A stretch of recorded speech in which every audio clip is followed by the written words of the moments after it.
Well, hey, everybody, welcome back to another week of the Fixate and Binge podcast. I am very excited that you're here with me today. You are in for a very, very special treat.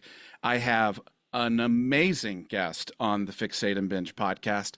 And if you're listening to this and you've already been a guest on this podcast, I always have amazing guests on this podcast, but I'm excited to really welcome a local, a California native to this podcast who has a very, very exciting career trajectory, which I am excited to talk to him about.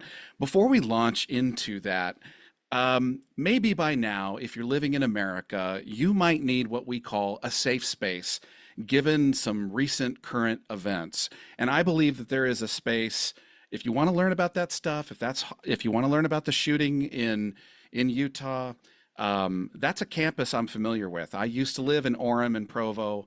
I dated a girl that went to that campus. I've walked the halls of that institution. What happened there? I feel like I would be remiss to gloss over it and say nothing's going on, everything's right. That has been on my mind, like I guess it's been on a lot of our minds. And the only thing I can say about that is all gun deaths in America are tragic. This is not supposed to be normal. We have had in 2025 already over 300 mass shootings. That's not normal. That should not be normal.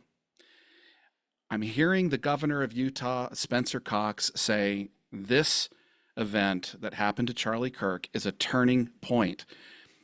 I don't know if that's actually true. Is it? Will it be? Because in 2021, Utah Governor Spencer Cox signed HB 60, which allows anyone over the age of 21 in the state of Utah to carry a loaded, concealed gun without a permit, training, or any background check.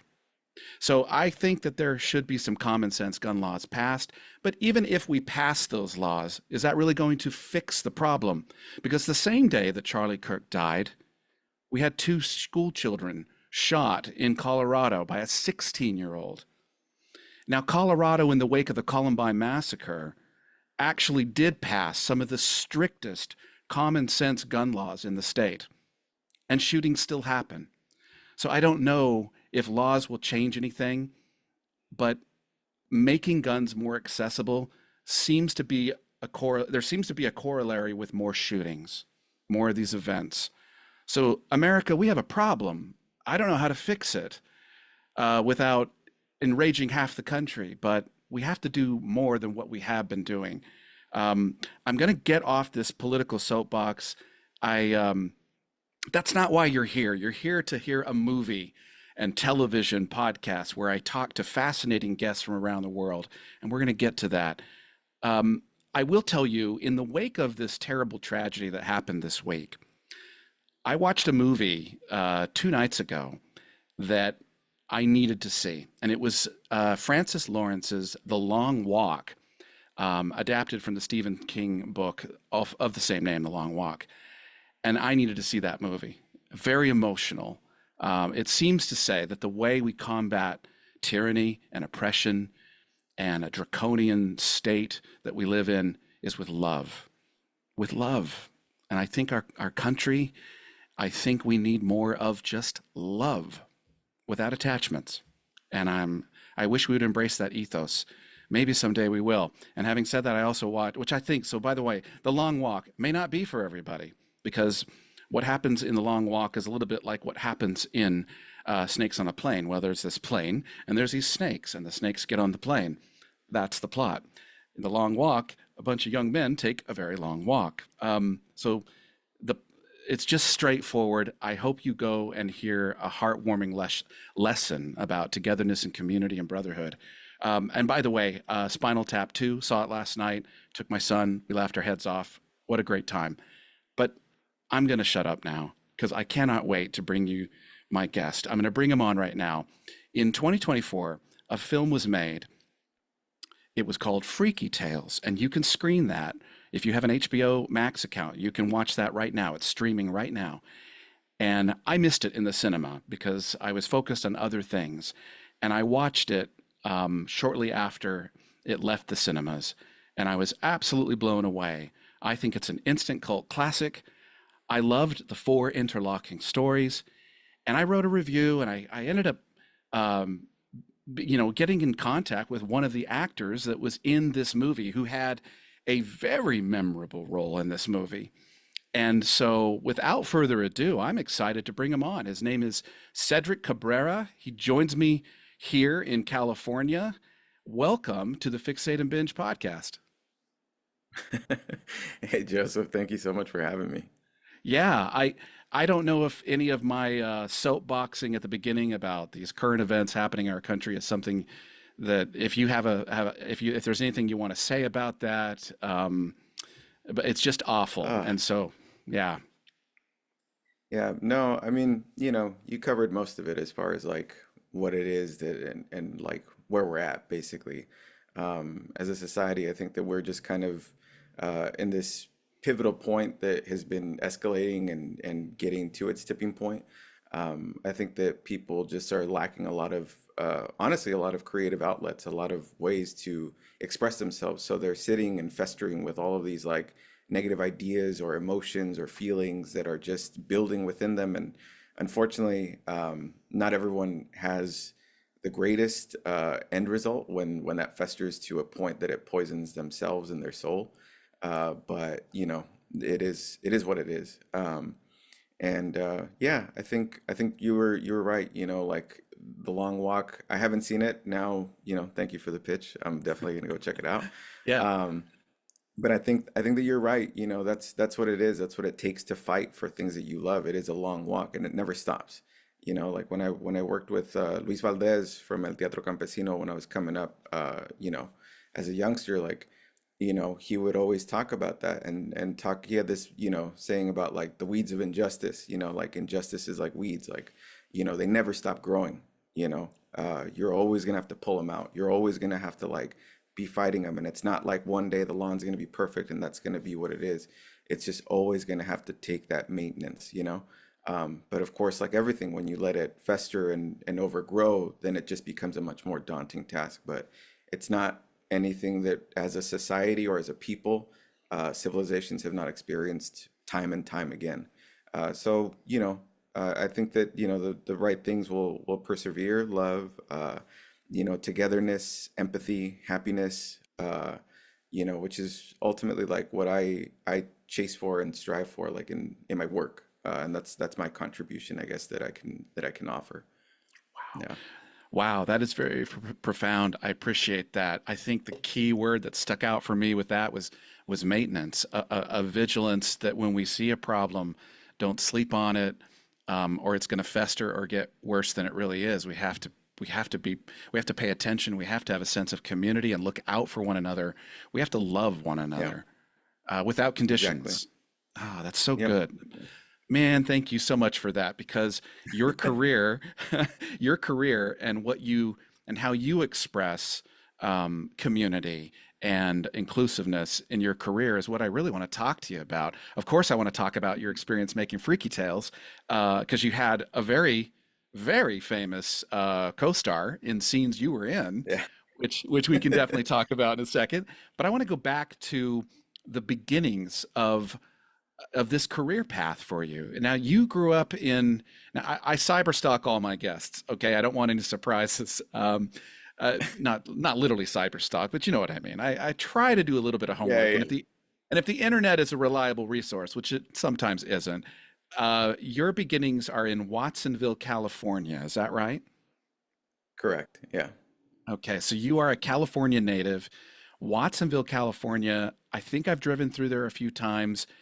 Lots of fields of vegetables and fruit, but it's a relatively mild climate in terms of temperature and stuff. Is that right? Yeah, yeah. We're actually like a little coastal town. Like a lot of people think, because they hear Ville, so I think that they always put it in the Central Valley, like, Victorville, or just like something that's like out more in a really like hot like climate. But no, we're right on the coast. We're literally like, you know, by the beach.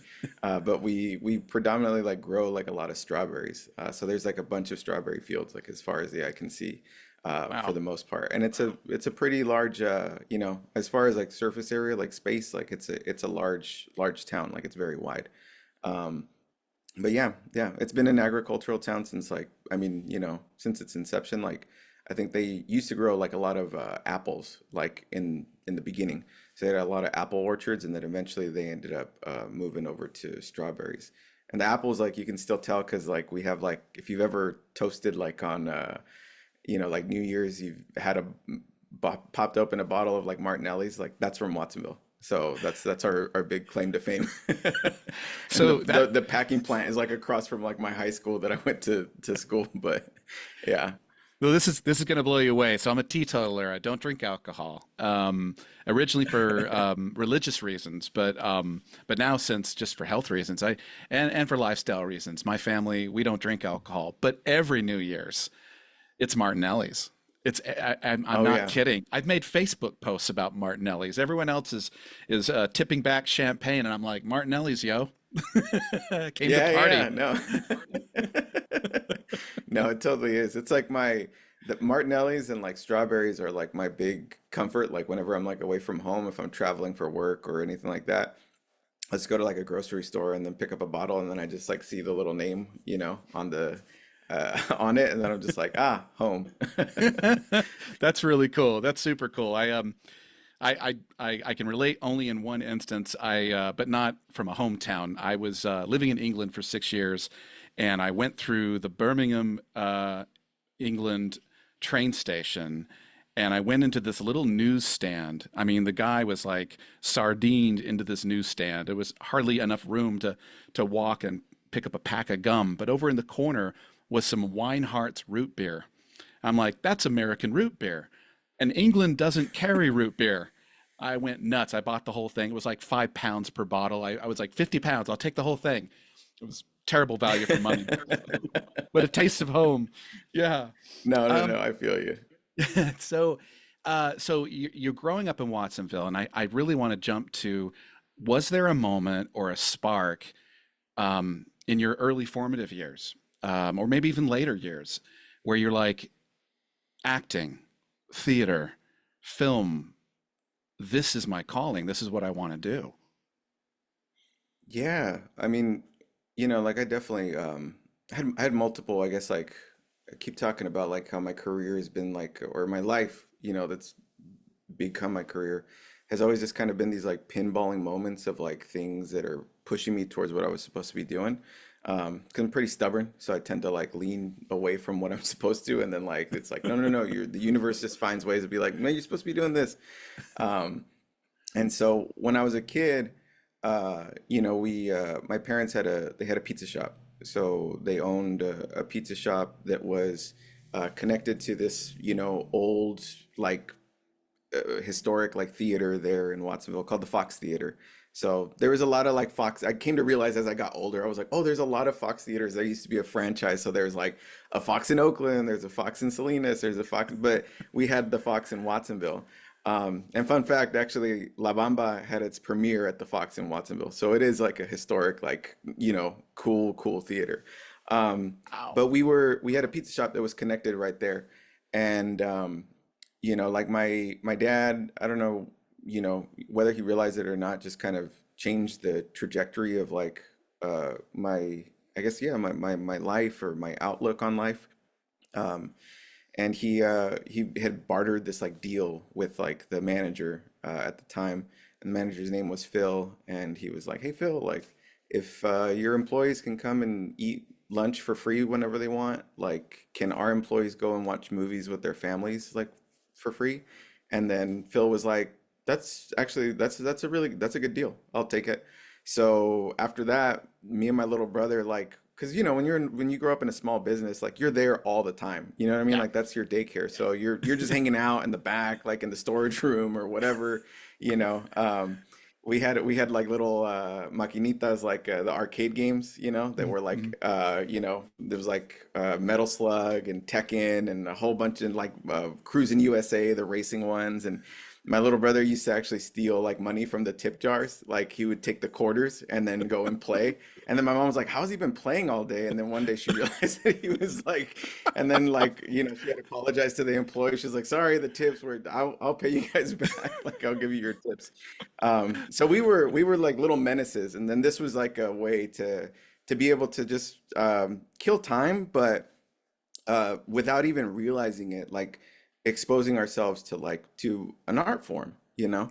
And it's not like in Watsonville or even nearby Watsonville, like there's a whole lot of fine arts that come through, so there wasn't an opportunity to be like, let's go to the theater, or, do you want to go check out this like opera or like a concert, or, concerts for sure, like in Santa Cruz. There was like some theater that would cruise through to Santa Cruz or Monterey or San Jose, but you got to keep in mind, like, it's like when you grow up in a small town, sometimes like folks don't leave as much as they necessarily like. I guess like where you're like, even though it's like only like an hour away, it's still like that's a whole outing, you know. So we Yeah. didn't, so we didn't really go for that, and again, it's like expensive to like experience the fine arts, but like movies are way more affordable, and in this case, they were free. Wow.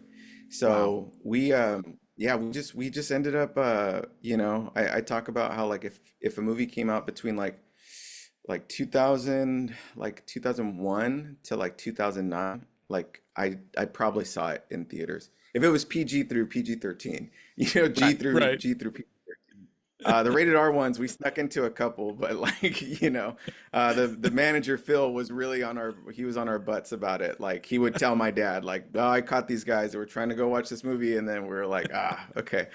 But it was great, man. Like you know, that really opened my eyes to a whole other world, and like these yeah, just really without realizing it built my empathy muscle, because again, got to keep in mind from that time frame, it's not like there was a bunch of like Latino like stories or content told on the mainstream.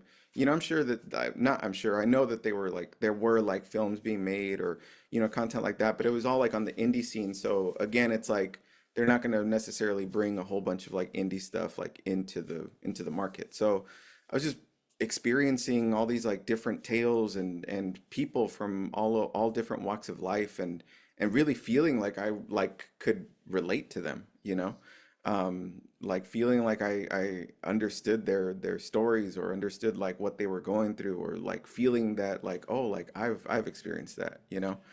But I always had this like really profound longing to see something that felt a lot more like me, like up there, because it was just like, and I tell a lot, like a lot of the young folks that I mentor now, like, you know they view this art form that we do as so like, it's so God, what's the word I'm trying to find, like, it's almost like it's so overexposed now. Like there's so much content, and it's so accessible, and it's so like, just like, oh, like I could watch it like today and I can watch the whole thing.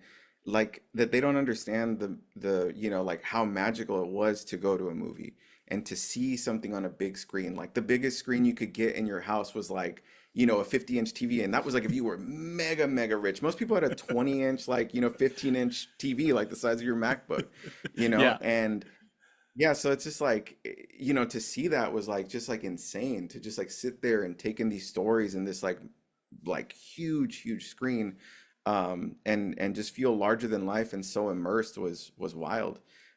So I just like remember, just kind of sitting there and saying to myself like, I'm gonna get up there. I don't know how I'm gonna do it. I don't know what I have to do, but I am going to get up there one day. And I didn't tell anybody. It's like just something that I said like within myself. Like I just remember like that profound feeling. Um, and so yeah, that was what first like shifted it, that I was like, oh, like that's something I want to do. And yeah, like my parents, like to this day, they joke about it, that I was like young, and I would come out and like, of course, like all like obscure, like little like theater or eventual theater kids, because I wasn't doing theater yet. Right. But I was like reenacting the scenes, or like, do you remember this part? And I would get really frustrated when people would misquote lines, because I just really recalled them like super strong. So I remember the whole scene and like the dialogue, like I could break it down, And they were just like, oh yeah, he said like that. And I was like, no, no, no, like, well, it doesn't land if you say it like that, because what he said, you know what I mean? Like, so I was Right. just like, that was my thing.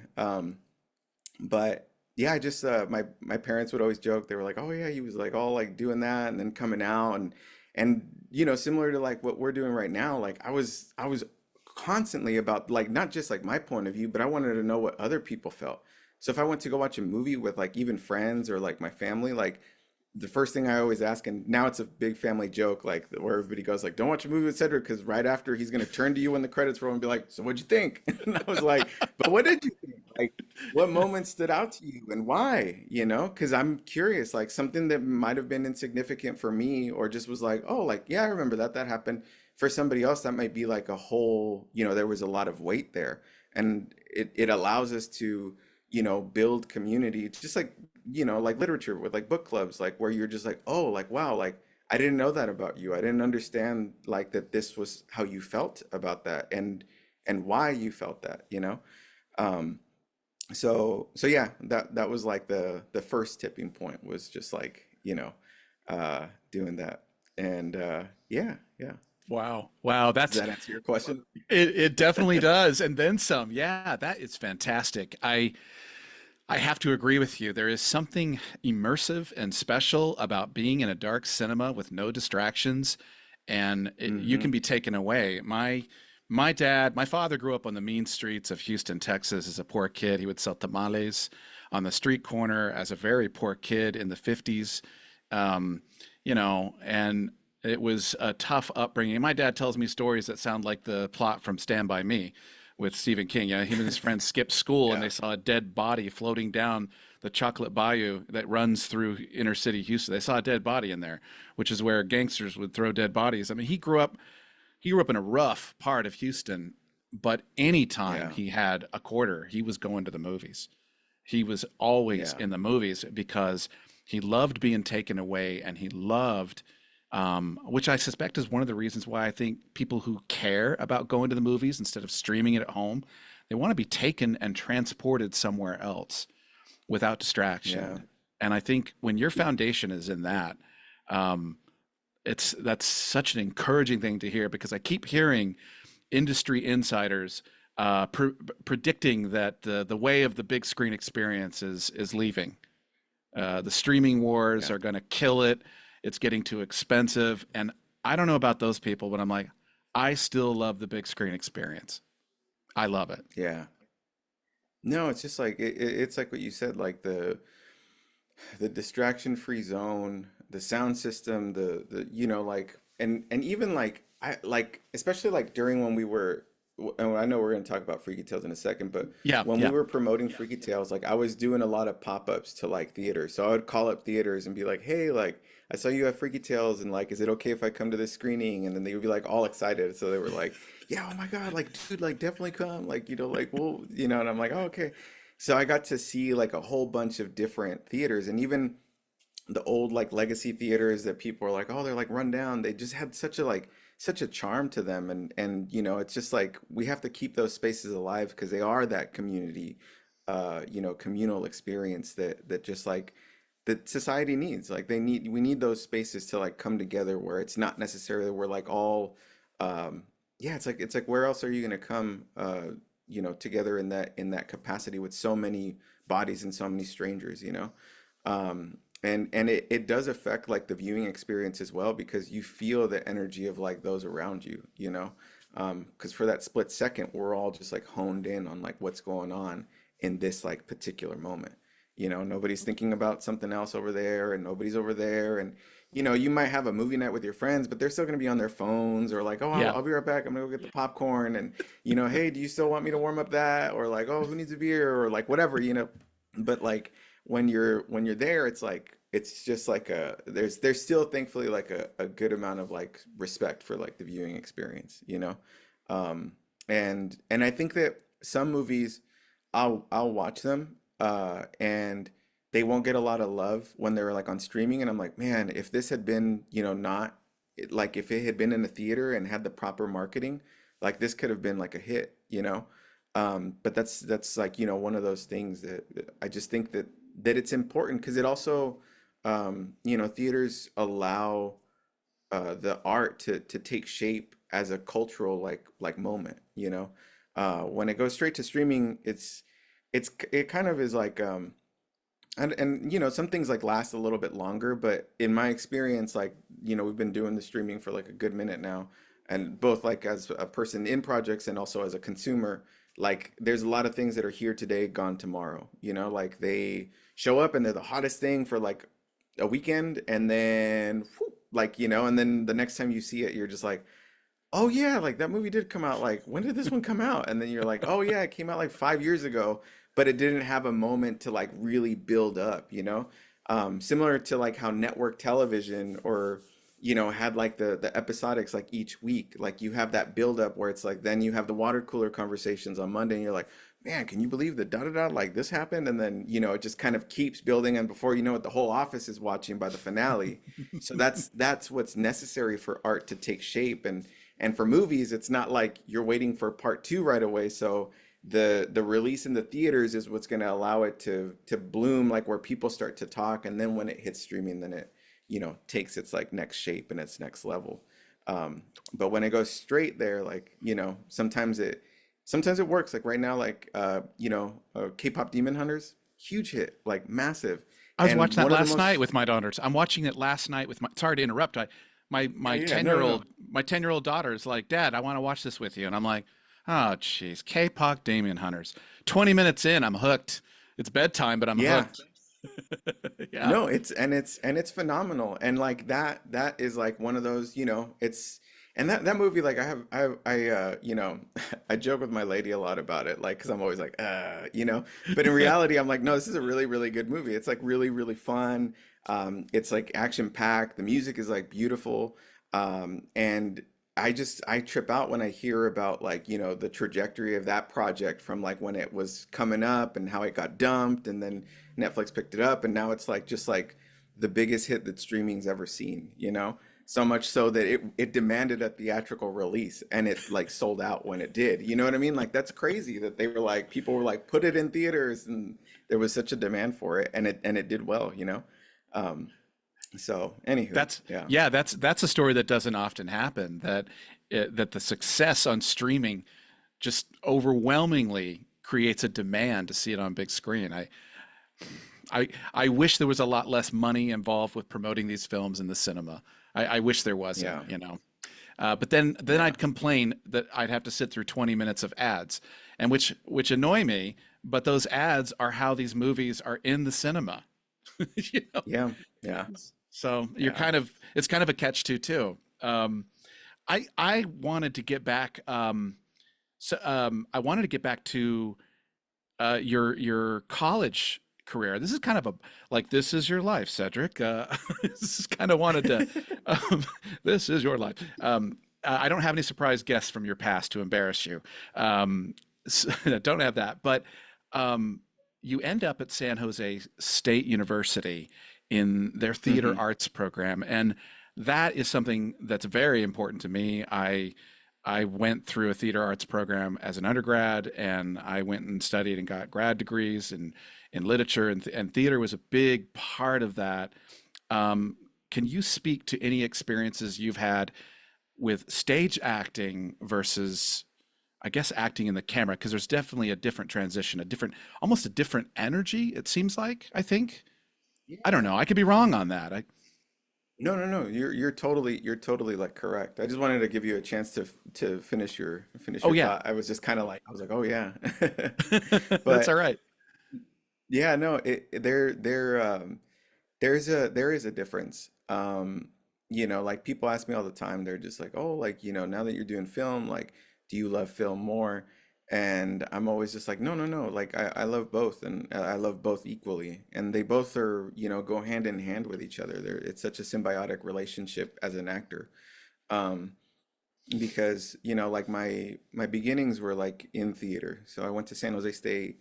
Went in as a communications major, because I didn't know what I wanted to do, and I knew that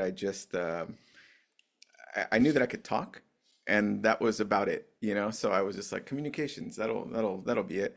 And I ended up in this like, situation where I had to take an arts class for like my GEs, my first semester. And so there was like a bunch of different options. It was like photography, visual arts, and some other stuff. And then there was like a beginning acting class. And I'm not a visual artist, like I'm not an illustrator. A lot of love to my illustration folks. It's very, very difficult. I didn't pick up the pen like in that way early enough. Um, but I knew that I always, I still had that idea of doing theater, or doing like performance acting, since I had talked about, like, I was like, I don't know how, but I'm gonna get up on that screen. And I had a lot of folks that had tried to encourage me to do theater from a young age, which I didn't quite talk about, but I'll just spark notes that. Like, I was that Sure. kid that, in elementary school and middle school, like at all the parent-teacher conferences, they were like, you need to get this kid involved in like drama. Like, he's got to take a theater class somewhere. And my parents are like, oh, they're like, he's just so talkative. It doesn't matter where we put him. We move his chair. He like makes friends here. He makes friends there. He's always talking about, I was just there. And, but at the time I just was like, I don't want to go all the way to like Monterey or Santa Cruz. That's where the arts programs were. And it just felt like two different worlds apart, you know? And so I just didn't want to do it. And then I got to, eighth grade. I did like drama like there, and I did like two plays and loved it. Eventually I got to high school. Same thing happened. I had to take an arts class, and I took a drama class, and uh, Mr. Scott, who was a drama teacher at Watsonville High School at the time, he was like, "You got to come out and like do these plays, and you'd be so good." And I was like, "No way, man! I'm doing sports," because I was doing like football, like wrestling, and eventually I did lacrosse, but I only did lacrosse for a tiny bit. And he was just like, come on. And he would beg me like every spring. He was like, come out for the show. Like, and I was like, nah. And then eventually by my junior year, he was like, no, forget it. He's not going to come out. So he stopped asking. But then I got to college. So then we were at the college point. And, I was like, oh, let me take that class. So I took a beginning acting class, didn't think too much of it. And just, yeah, I was doing it. And I'll be honest with you, Joseph, like, throughout my life, like especially in my educational career, like throughout my education, like I never really like education's for some reason just kind of came to me like in a way that it wasn't difficult. Like I don't remember being like where I was like, geez, and then I had to study like so hard and I wasn't sure if I was gonna graduate or like, you know what I mean? I always was like, oh yeah, I'd like show up and do the thing and be like, oh, like all right. But I didn't give it my all. And I always knew that, like in my heart of hearts, that I wasn't giving something my all.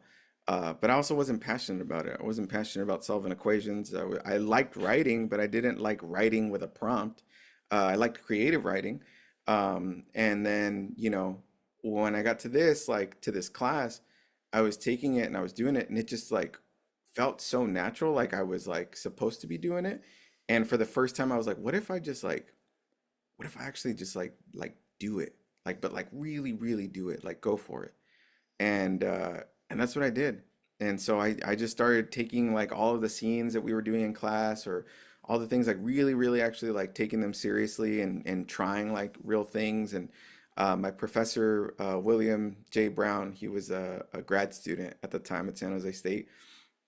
We got to the end of the semester and I had a B because I forgot to do one of the writing assignments. Again, Oh, just like, yeah. always like just showing up and just doing it. But so he was just like, like we were just talking like right, it was like the last week of school or like before, the semester was done. And he just goes like, man, like this really sucks because I have to give you a B since you didn't do that. You didn't write one of the reviews, but I just like I feel bad because you're one of the only guys in my class that like really tries, because all the other guys were like, and then I'm acting, wink, wink, wink, Sure. and he was like, he's like, I can just tell that you're actually taking this like seriously, so it kind of hurts to give you a B. I want to give you an A, but I can't. And I was like, oh no, like don't worry about it, like it's all good. Like I mean, a B is passing, like it's fine. And I'm walking away, and then he goes, "Wait." He's like, "Okay, I'll make you a deal." And I was like, "All right." And he goes, uh if you go and audition for like the spring show and you get a callback, you don't have to make the final cast. I just need you to get a callback. That means to me that you did everything necessary to like, you know, to pass my class. So if you can get that callback, I'll give you an A. And I was like, all right, cool. And our final in that class was to do a monologue in the style of a callback. You know, when we used to still do monologues in person. You know, and you would come in and you'd be like, "Hello, my name is Sedrick Cabrera, and today I'm going to be doing a piece from da da da da da as da da da da. Thank you." Right. And then you like take your moment and go. Um, and so I just I was like, okay, well, I got nothing to lose. I already have the B. The B's already in the bag, so like I might as well do it. And I remember that the auditions were like the same day as my final for that class. And like I said, our final was the monologue. Mm. And everybody else, like, especially like, the guys, like all the guys picked a comedic monologue because comedic monologues are always a safe, easy choice. Not easy because comedy's hard. Comedy's actually a lot harder than drama for performance, but in their sense, they were like, oh, even if it's bad, and they laugh, like they're laughing at the material, not at me, so it deflects. And I chose like a really intense piece from Luis Valdez's Zoot Suit. And I did Rudy's monologue, which is the brother. And so, like, the younger brother, and he's talking to his older brother after he comes back from being locked up, and he's telling him about the story of how these sailors, took him like down and beat him and stripped him in front of his date. And, just kind of like, oh, it's basically him being like, I'm not like you, like I'm not strong like that. Right. And so I did this really powerful piece, and I worked on it and worked on it and worked on it. And, finally I was going to do it in front of people. Uh, and then like I do it and it just went silent, like so silent. And I was just like, oh, is it bad? Like in my head, I was like, in my head, I'm thinking like, oh, was that bad? Like, because nobody said anything and they all just stood there or sat there. And I was just like, okay. And then I left and people were like, and they just kind of all like gave me like a little like, silent fist bump or just like, whoa, like they were like, dude, that was pretty nuts, And I was like, oh, thank you, and I just kind of like sat back down. But I really felt like I had like unlocked this like superpower, It was like exactly like when you see like in those like, supernatural stories when someone discovers their power, where it's like and then the power grid goes out and everybody's like, whoa, and you're like, oh no, like I'm a freak, like and people are like, no, no, no, that was just like we've never seen that, Um, and so that was the class. And then immediately I went downstairs in Hugh Gillis Hall, and they had the auditions right downstairs at the University Theater. And I remember going to the table to go sign up, and they asked me, they said, oh, like they're like, hey, like welcome. Do you have a headshot and a resume? And I said, what is that? And then they said, a headshot. It's a picture. I was like, no. And they're like, it's a picture of your face. And I'm like, no, I don't have one. They're like, that's okay. Do you have a resume? And I was like, No." And then they were like, all right, well, we got this like little blank sign in, like a generic, just kind of fill in like, your name, height, like all the stuff that would be on a resume. Right. And then like, and then it gets to like, I get to the top part, which is all the basic stuff. It's like name, height, hair, eye color, like all that stuff. And then it's like experience. And then I just remember I was like, whew. And I looked to the lady that was there at the desk, and I said, excuse me, like for experience, I did a play when I was in middle school. It was called Cindy Sneakers. Can I put that in there? And then she was like, no. And I was like, oh, okay. Then I got nothing. So I just put TA5, which was the beginning acting class. And she was like, all right, great. And like walked in to go give the, the paper to the directors, and I waited until they called me in. So then, she calls me in and I go and I meet the director, and it's Kathleen Normington, who's still a professor at San Jose State. A lot of love to Kathleen. And it's her and her assistant director, and we're just kind of sitting there, or they're sitting there, and I'm standing, and she was like, "Oh, like great, like welcome, like whenever you're ready." And I was like, "Cool." So I did the same monologue that I had just done upstairs a few minutes ago, and same thing. It was just like, and then she was just like, "Oh my gosh," and she was just like, I remember she looked at my little paper and she was like, "Honey, like I'm looking at your resume, and you've never done theater? Like you didn't take a, like did you do a summer camp when you were a kid, or did you do this or that?" And I was like, "No." I was like, and I told her, I was like, I told the lady in the front that I did a play in the eighth grade called Cindy Sneakers. And then she was like, "Oh my goodness, like you are a raw talent." And then I was like, "Oh, thank you. Like, very kind of you to say." And she's like, "No, this is like, thank you for coming in." And then I was like, "Okay." So I left, and a week later, I go and I check, and I got my call back. And so I got my A, and Yeah. then all of a sudden yeah, I had to, I guess, go to the callback, So I was just like, I guess I'm gonna go. And like, dude, I remember I went, and it was such a like far out world for me, Joseph. Like I had never experienced anything like it. Like, we're playing with tempo and movement and like soft focus and all these terms that I'd never heard before. Like, and I'm just like, ooh, like, and I'm seeing like, oh, like they're getting a reaction when this guy does that. Like, I guess I'm gonna copy that, or I'm gonna, like, because I just didn't know what I was doing. They were like, warm up, and I was like, what, warm up? Like, what are we doing? Like, I come from a sports background. I was like, what do you mean warm up? Like, we're just gonna say some words on the page.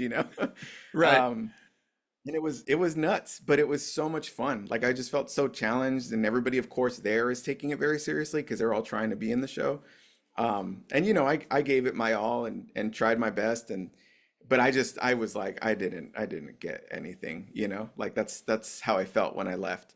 And I told my parents about it because I was kind of like embarrassed, but I was like, oh yeah, and then I auditioned for a play, and they were like, oh, a play, like that's different, like that's interesting. And then I was like, yeah, like I don't know, I like got a call back, so I went, and who knows, and then they were like, well, that's cool. And that was like that was it. And then we didn't hear anything, like the next week everybody's trying to go to the board, like the magical board everybody knows, where it's like, oh, like, who got it, and it Yeah. wasn't there. And then it was like 2 weeks, and finally it comes out, and it's just like, oh, the board, like everybody's like huddled around it, so you go to see. And I was just like, I go, and I'm like, and I was like, oh, like Cedric's here. And then I was like, and I'm James.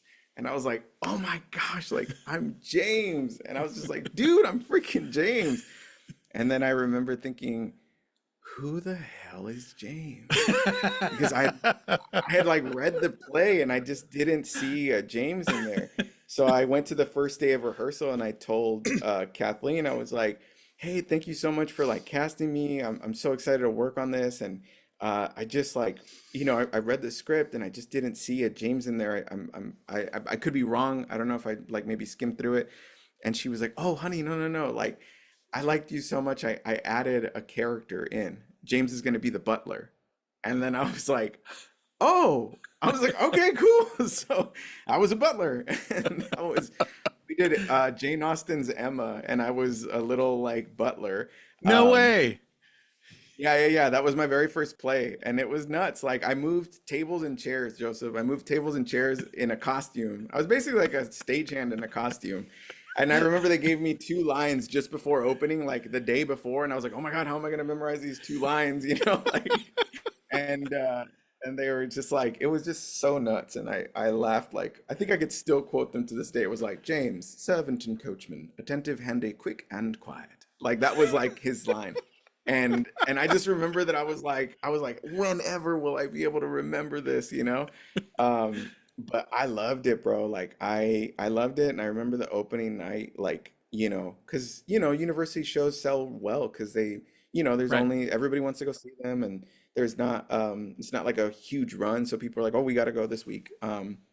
And it was, like the most surreal experience to go out for that first curtain call, like after opening night. And I just was like, in that moment, I was like, I found my home. Like this is my home.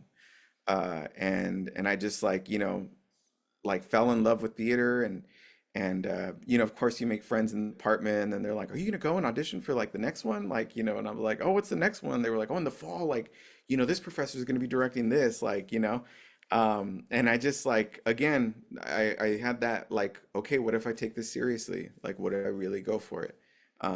Since it was something I actually wanted to do, it wasn't much of a challenge, like as far as like to keep the consistency to, it wasn't like, labor anymore. It was really like a whole lot of love.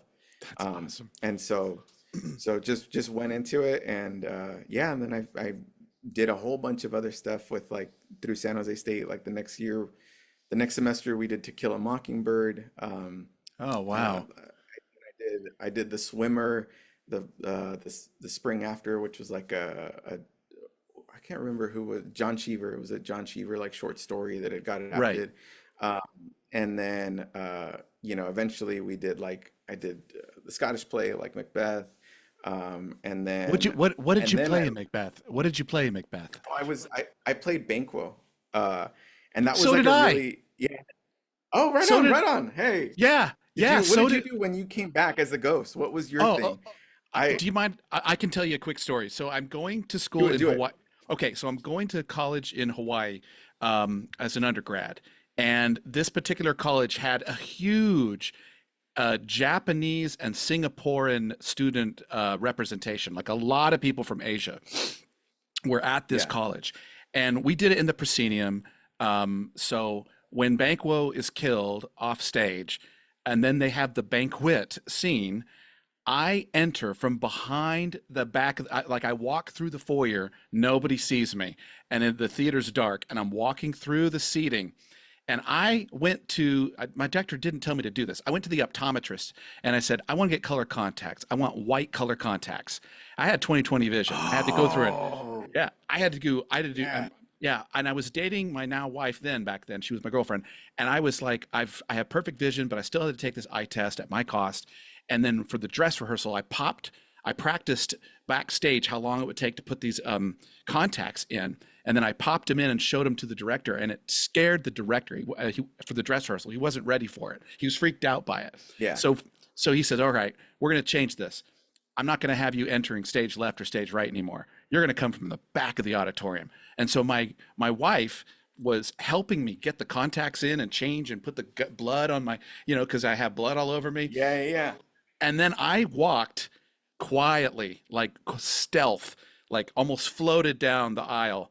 And I tell you, the gasp I got from all of these Asian students, it was like just, and I was like, and I had my eyes were like this, so you could see them, and oh, Yeah, yeah, yeah. that's a great No, experience for me. And I loved Banquo. no, It's a that's small part. You come on, you're dead. You got a great scene as a ghost, and that's it. Yeah, yeah, yeah. No, it was great. It was great. And it was so funny because the way that I got involved through with that play was like, like at the time I was just like, oh, I wasn't comfortable with like Shakespeare yet. Like I wasn't comfortable with like that kind of text. And Right. so I was scared, like to be honest, I was scared as an actor. I was like, I don't know if I can do it. And Kathleen was directing it, who had already directed me, in my very first one. She gave me my shot, and then she cast me in the swimmer in my first like lead role. And then she was like, I'm doing Macbeth in the fall, like you should come out. And I was like, oh, like I'll think about it. And she's like, no, like what's there to think about? Like you should do it. And I didn't. I chickened out at the audition because we were supposed to prepare like one classical monologue and one contemporary. And I chickened out and I just did my contemporary. And she was just like, I could see her in the auditorium, just like all disappointed, like, like I really wanted him to go for it, and I didn't. Uh, and then eventually, she basically pulled me into her office, and she was like, because she was just like, there's nobody in the that came out that can do it. And so she was just like, listen, and I was just like, okay, like, okay, if you say I can do it, like I'll do it.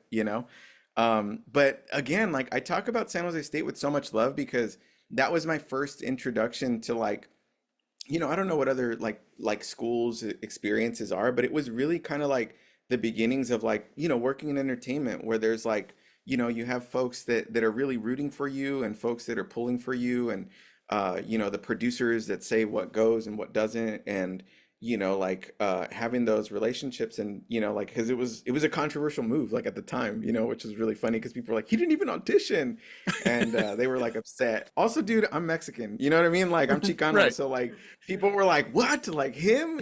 And so it's just like that's always been the reaction to me. Like when people see me, they're like, "Him?" And I'm just like, "Yeah, dog." Like like.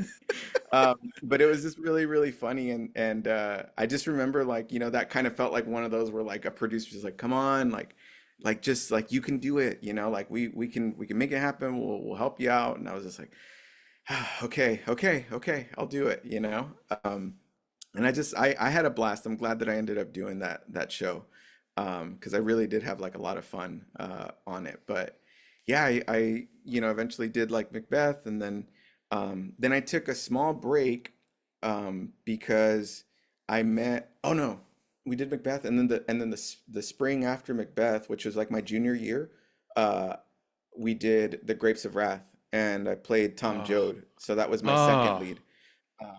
Yeah, so I had a really, really cool career at San Jose State. Like I got to work with a lot of dope text.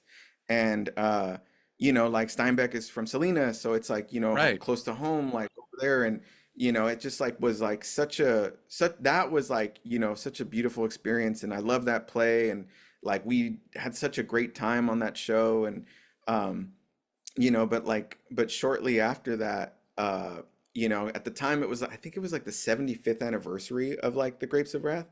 And so the university, because John Steinbeck is like kind of local, they were really trying to like get as much as they could out of that opportunity. So they did the Grapes of Wrath, the play. Then like they did like right after they did Grapes of Wrath, the opera with the music department. And so like, but with the opera, they also had like a narrator, and for the narrator, they invited Octavio Solis and Luis Valdez. And so they're Whoa. two prominent, yeah, two prominent Chicano playwrights. And I met Octavio Solis, and he was really great with his wife. But I was really excited to meet like Luis. Like, I was just like, so I was such a huge fan. La Bamba was such a big part of like my, every Chicano's like childhood. And he because he has El Teatro Campesino in San Juan Bautista, he just feels like one of those local legends that's like, people are like, like it's kind of like he's like Tyler Perry, where people are like, why don't you just go ask Tyler Perry for a job, like or something like that. Like, why don't you just go talk to Luis? And I was like, but how? You don't just like show up or whatever. And anyways, he was going to be one of the narrators. And at the time, because San Jose State, their theater program, it's not like you're in a conservatory where you're just doing acting. You do all the facets of theater making, which I love and I always advocate for because it just makes you a more well-rounded artist. So, um, with one of the classes that I had to do was I had to work in the costume shop. So we have a costumes class, and part of the costumes class is like you have to work the shop for a show. So Yeah. you're there like to take people's clothes and wash them, and prep everything for the next show and all that. And I was working for the opera, like for the opera show, I was working in the costume shop. And then the day that Luis came in, I was like, oh my God, like if I can just even shake his hand, like, you know what I mean? I was gonna be happy. And but God bless like these angels that have been put in my life, like Cassandra Carpenter, who was the head of the costume shop, and Debbie Weber, who was like, the shop assistant, but like now Debbie runs the costume shop at San Jose State. Um, they Cassandra was like, oh, like she was like and Laura Long, who had directed me in The Grapes of Wrath, was also directing the opera. And then she came to the costume shop when he arrived, and she said, "Hey, um, like Luis is here, and I think that he's going to need an assistant." And then I was like, "Oh," and then I was like, "But I'm like working the shop, like I can't abandon like I can't leave my crew." Sure. And she was like, it's Luis Valdez. Like he needs an assistant. And then I turned to like Cass and Debbie, and Cass and Debbie were like go, like this is your like you need to go, you know? And so I was like, oh, thank you. And I took off my little apron and I went and I was like, I met him and they had a whole spread for him, because it's like he's a big, he's like in the dean's office with like, the fancy spread and everything. And then like I'm like, oh, like, I'm so glad to meet you, Mr. Valdez. Like, like my name is Sedrick Cabrera and da da da da. And he's like, oh, okay, blah blah blah. And then the director had told him like, I don't know if you got the changes to the script. We made some like small adjustments. And he was like, oh, like there's adjustments. And then she was like, oh, they're like really small, but I just wanted you to know just in case you had notes or anything. And then he was like, "Oh, I did have some writings or whatever." And she's like, "That's okay. Like, don't worry, you can stay here." And then Cedric, and she gave me his binder. She's like, "Cedric will transfer these notes into the new script, won't you, Cedric?" And I was like, "Yes, yes, I will." And she's like, "Okay, and do it in 5 minutes, please, because we're gonna start." And I was just like, "Yeah." So I ran to the costume shop, and there I am, vigorously like, switching over like all of his notes, and I'm just like, like he had these cool little tallies for to mark his like shifts, like like his beats, and because before I had really intense beats, and now I was like, oh, that's a good one, like just a little dash to be like new thought, new moment. And so I put in all those like little tallies and moved them over to the new script and like ran back and I was like, oh, like here you go. And then he was like, oh, thank you. And but his original ones with his writing, I kept them and I still have them. And I have them in like my little theater chest. Like I have like all of my little trinkets from like my career.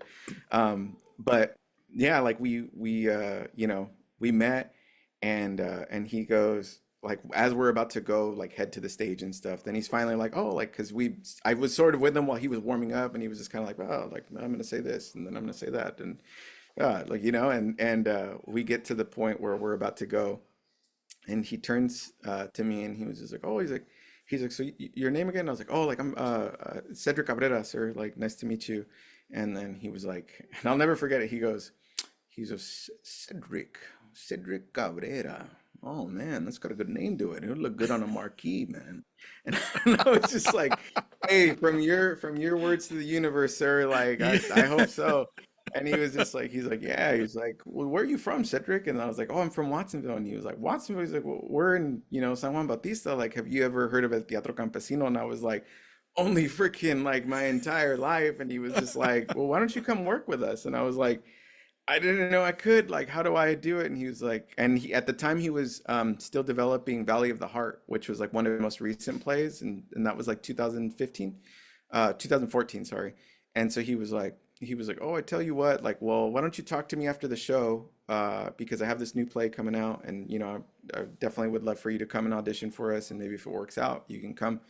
Um, and I was like, yeah, yeah, of course. So, we ended up, finishing the show and of course he's kind of like in a rush to take off and everybody's trying to crowd him and stuff. And I was like, oh God, do I go like over there? And I was just like, oh, like, I was like, Mr. Valdez, like, hold on. And I was like, hey, I just wanted to take you up on that offer. Like, if there's any chance to audition for the show, like, I'd love to. And he was like, oh yeah. He's like, do you have a pen and pencil? And I was like, and then I turned around and Barnaby, the producer of the department, he like grabbed something from his desk, just gave me a pen and paper, and then he was like, oh, okay. He's like, well, this is like my email. This is like the phone number for the theater. And then you know what? He was like, I'm also going to put in my like personal like cell phone in case you have any issues like reaching out to like the folks. And I was like, thank you. And so then, I emailed him and then I auditioned for the show and then I got cast in that production of Valley of the Heart. It was like one of the workshop productions. Wow. Um, so so that launched my my residency with the teatro. So I took a semester, not a semester off like educationally, but I was basically working a lot with the teatro. So like I wasn't doing any productions like at school. And then to close out my senior year, I had met Kinan, Luis, one of Luis's sons, and at El Teatro. And then Kinan was like, hey, he's like, you're still going to be at San Jose State next semester, right? And I was like, yeah. And he was like, oh, he's like, well, he's like, I don't know if you heard, but I'm going to be directing a play up there he's like, and like, and I was like, oh, cool. Like, what play are you doing? And he's like, oh, we're gonna do Zoot Suit. And I was like, no freaking way. And again, full circle, because Sure. that's the play that launched my career there. Yeah. And I was like, he was like, yeah, he's like, I definitely want you in it. And again, we're like at a bar hanging out because I'm already 21 at this point. So we're like hanging out at Daisy's, which is this like little bar in San Juan Bautista. And again, the entertainment, he was like, so what role do you want? And I was just like, man, I want Hank. I want to play Henry. And then he was like, all right. He's like, cool. He's like, well then, I'll see you at the auditions like in the fall. And I was like, for sure. So we went and I got cast as Hank. So I closed out my senior year of like San Jose State doing Zoot as like the lead there. And it was just like the time of my life, like the best show, like definitely like one of the shows I'm most proud of, not just for like my work as an actor, but also like the cultural significance of it for the community, and to just embody such an iconic like character and such an iconic role is just like it's insane. That's awesome. So I felt very, very blessed, and that was like my San Jose State like Whew. story. Well, you've. I mean, that it sounds. I mean, it sounds like you could write a book about that experience. Your enthusiasm and energy about your. I mean, that is your foundation for acting. I think it comes across really clear. Hey, everybody! I'm just going to cut in real fast here at the end of this podcast to let you know that my conversation with Sedrick, as you've been hearing, was so good and so interesting that I decided to split this up into 2 podcasts. So this is the end of part 1. Part 2 you can access next week, and part 2 you are not going to want to miss, as Sedrick is going to talk about his film career, how he got started, and who he has worked with, his experience working with Pedro Pascal and Jessica Chastain and others. So you're definitely not going to want to miss that one. You can catch the second part of my excellent, fun interview with Sedrick on next week's episode of the Fixate and Binge podcast. You will not want to miss it. See you next week. Bye.